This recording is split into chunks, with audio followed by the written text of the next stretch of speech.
Imagine watching a cricket match where the umpire starts favouring just one team. Appeals from one side are ignored, decisions against the other team come instantly. At some point, the players start questioning the umpire. That's what happened in India this week. Two of India's most powerful constitutional offices became the focus of removal attempts. One runs the parliament, the other runs elections. The Speaker of the Lok Sabha and the Chief Election Commissioner. When both these offices face removal attempts in the same week, it raises an obvious question. Why are Om Birla and Gyanesh Kumar accused of being partisan? And how difficult is it to actually remove officials holding these positions? Let me explain.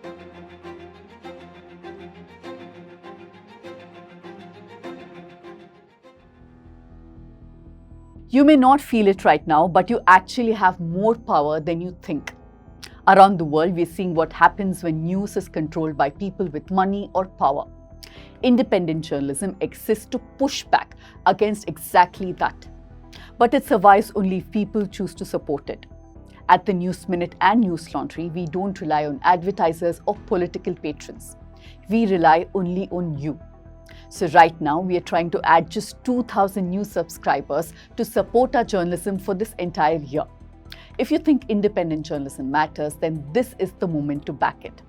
Become a subscriber, you know the drill. Scan the QR code on your screen, or you can click the link in the description below.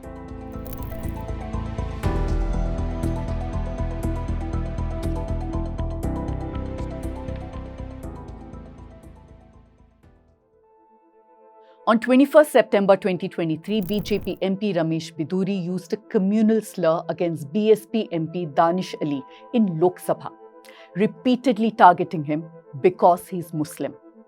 BJP MP Ramesh Biduri stood in this house and he called Danish Ali, another fellow MP, and I'm going to repeat these words because the country needs to remember this was said in this house. He called him a katwa, a Musliman Atangwadi. Opposition MPs demanded that the Speaker, Om Birla, suspend Biduri for the hate speech. Danish Ali himself made the same demand. But Birla did not suspend him. He simply warned Biduri and expunged the remarks from the record.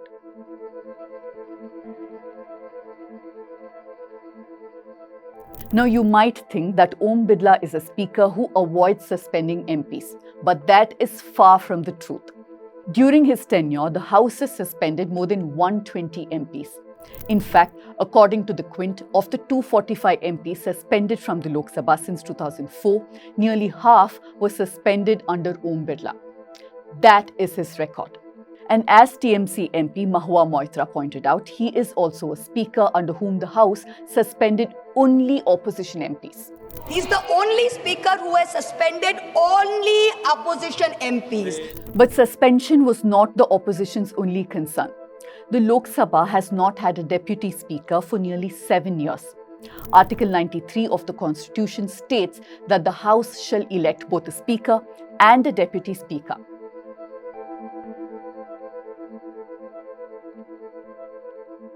Traditionally, the deputy speaker is chosen from the opposition, but the position has remained vacant since 2019.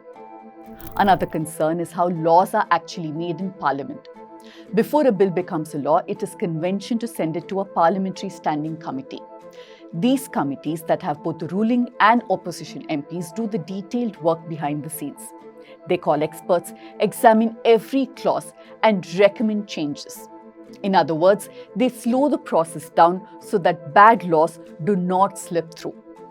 In earlier Lok Sabhas, around 60 to 70% of the bills were sent to these committees for detailed review. After 2014, that number dropped sharply to about 27%.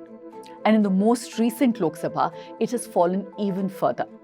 Today, only about 16% of the bills are being sent to these committees.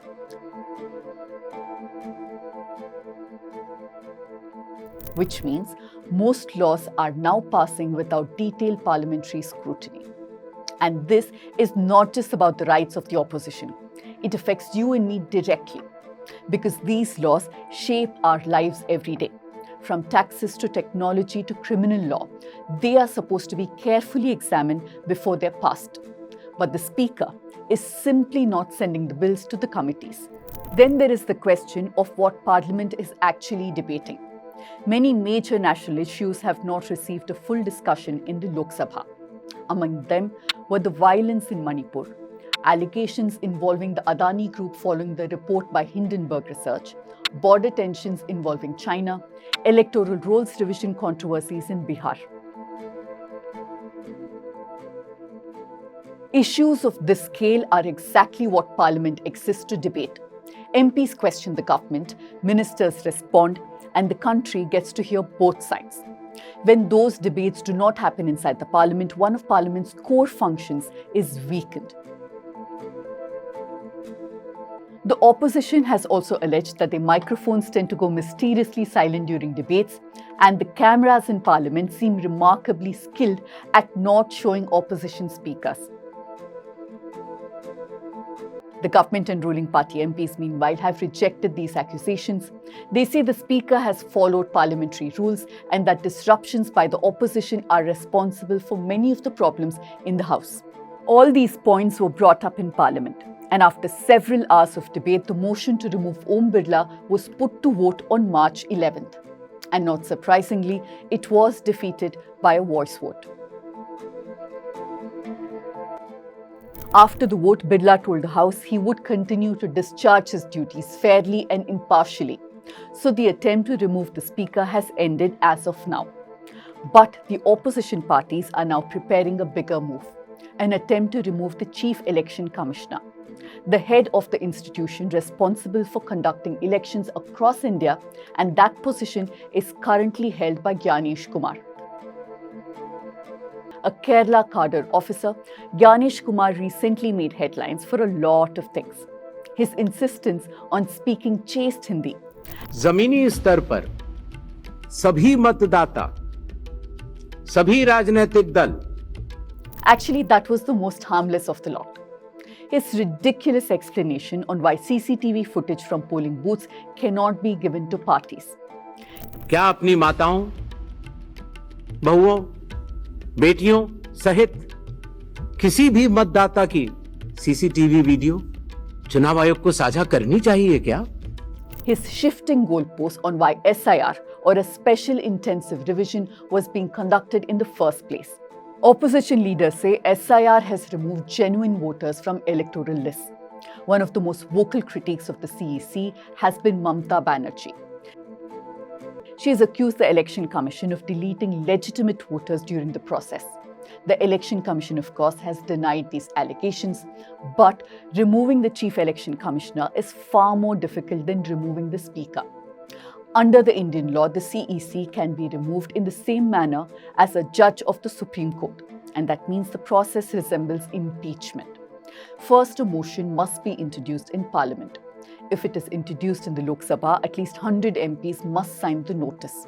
If it is introduced in the Rajya Sabha, then at least 50 MPs must sign it. If the motion is admitted, an inquiry is conducted, and after that, the motion must pass in both houses of Parliament with a special majority. That means a majority of the total membership of the House and 2/3 of the members present and voting. Only then the Chief Election Commissioner actually can be removed. Compare that with the Speaker. Removing the Speaker requires only a simple majority vote in Lok Sabha. But the fact that both offices have become the focus of removal attempts in the same week reflects the level of political confrontation around some of India's key democratic institutions.